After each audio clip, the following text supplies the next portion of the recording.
Okay, now let me introduce the current situation of North Korean refugees and numbers and their lives in South Korea.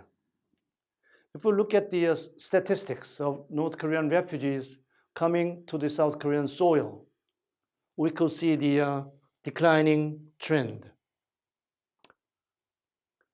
particularly from the year 2011. Before year 2011, there used to be between 2,000 and 5,000 North Korean refugees came to the South Korean soil. But after the Kim Jong-un stepped in to the power, and he tightened the border control with China, so numbers of refugees dropped sharply. But the current Moon Jae-in administration of South Korea does not release the numbers of North Korean refugees. It had the simple excuse that the releasing numbers of North Korean refugees might hurt the North Korean people who are outside in North Korea, either in China or Mongolia or Southeast Asia. And it would make them giving a hard time to escape from those countries. And another example, the excuse is that it might agonize North Korea. Anyway, so we do not know how many refugees are coming in to South Korea every year these days. But perhaps 1,000 or a little more, 1,000 refugees are coming in to the South Korean soil.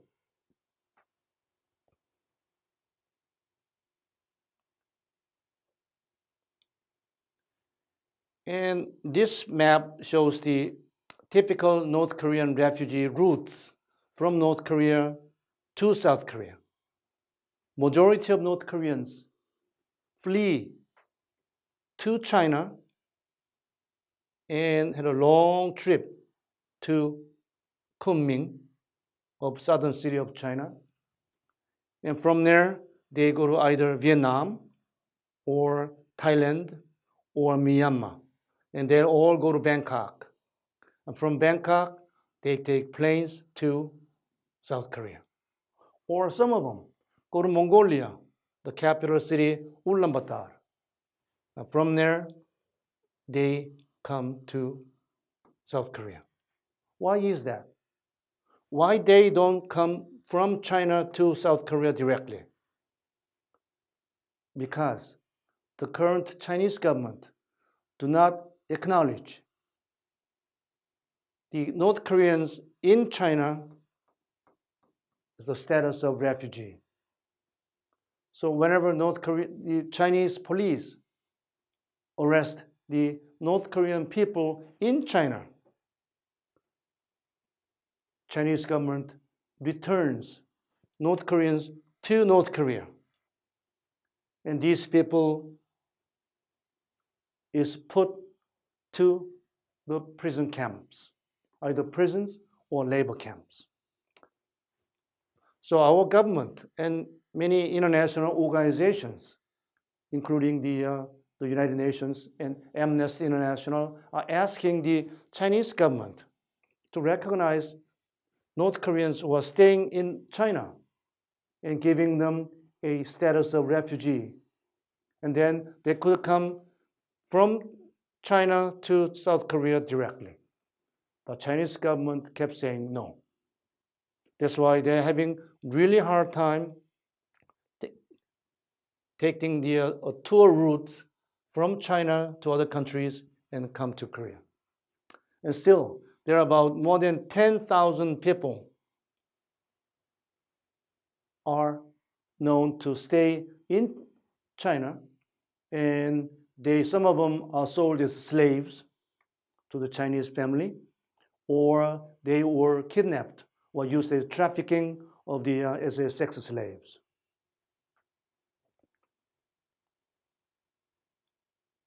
If we look at some numbers of North Korean refugees, the blue line shows the total numbers of refugees, and this dark red is numbers of females. and red shows the numbers of males. Obviously, majority of North Korean refugees are women and children. It's simple.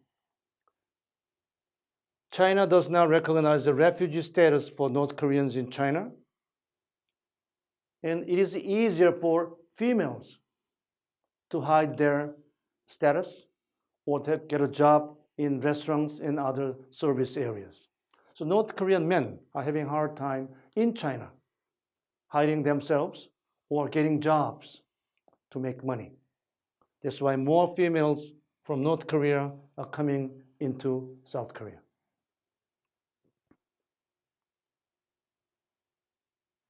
Let's see the North Korean boys in South Korea and their weight by their ages. The red stick shows the weight of South Korean boys between the age 7 to 19, and blue stick shows the North Korean boys' weight and weight. And in the age of 15, South Korean boys' average weight is about 60 kilograms.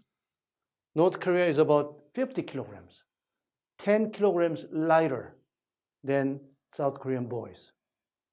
The reason is simple, because when they were children, infants, they were not fed well, simply malnutritious. So North Korean boys are a lot smaller, and height-wise and weight-wise, and lighter than South Korean boys.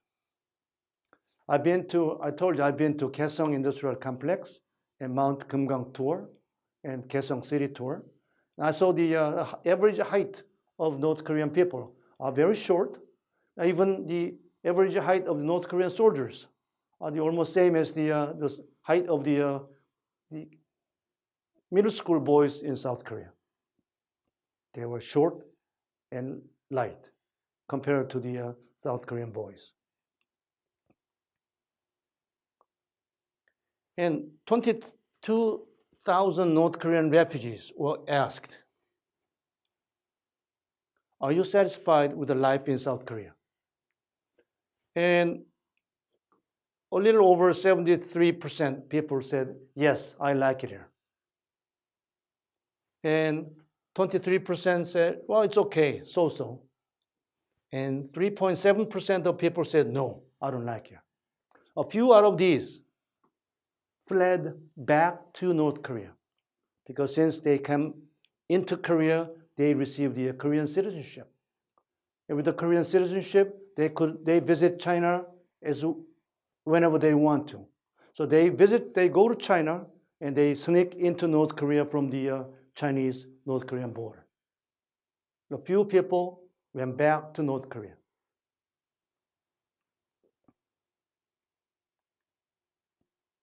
If you don't like it, why? Why you are not satisfied in your life in South Korea?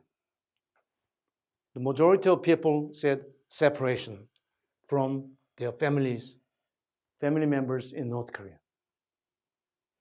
Second largest people said the discrimination from South Korean people.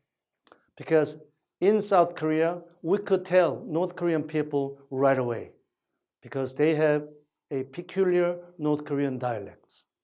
We could tell them right away. So it's not easy for them to get jobs, and they're not competitive.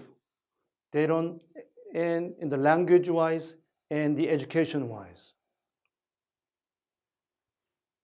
And third reason why they don't like the South Korean life is competition.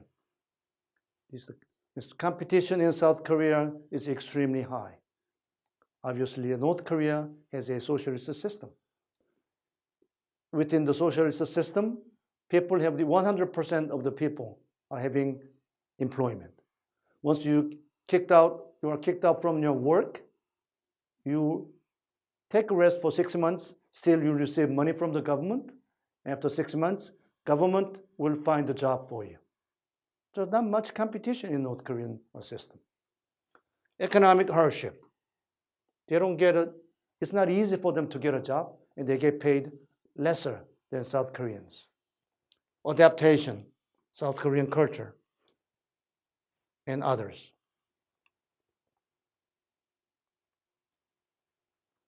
And this is a picture of sending balloons to North Korea. There are many activists in South Korea, in many NGOs, including some North Korean refugees. They are sending the leaflets in the balloons and float them over the border for North Korean residents to find. Look at these balloons with helium in it. In these bags, there are a bunch of the money, goods, and USB Bs. And it contains they contain the news and information about South Korea and also North Korea too. So in these days, North Korean workers, it's known that they get paid about $30 a month. But $30 a month is not enough. They need at least $50 or $60 a month. So what they do, they don't go to work. They go up to the mountains, and they search for US dollars, $1 bills. If they are lucky, they can find $1 or $2 a day. So they don't go to work once or twice a week. Instead, they go up to mountains, find $4 or $5. And then $4 or $5 times 4 weeks is about $20 a month. So their salary is about $30, and they find about $20 they find in the mountains. They make a living out of it. But the current government banned sending balloons to North Korea because North Korea hates the most about the sending balloons by South Korean activists to North Korea.